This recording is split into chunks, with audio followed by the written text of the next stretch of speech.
Once the dual boiler is set up, we recommend that you familiarize yourself with the various buttons and interface components. Let's take a look at them briefly.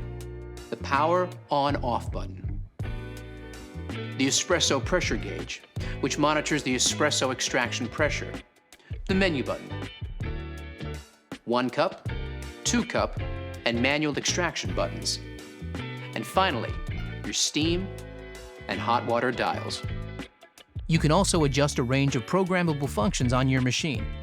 To enter program mode, press the menu button. Continue to press the menu button until the desired function is flashing on the LCD. Then use the arrow up and down button to adjust. Program mode allows you to program the shot volume, shot temperature, auto start, clean cycle, and to set the clock. To return to standby mode, press the exit button.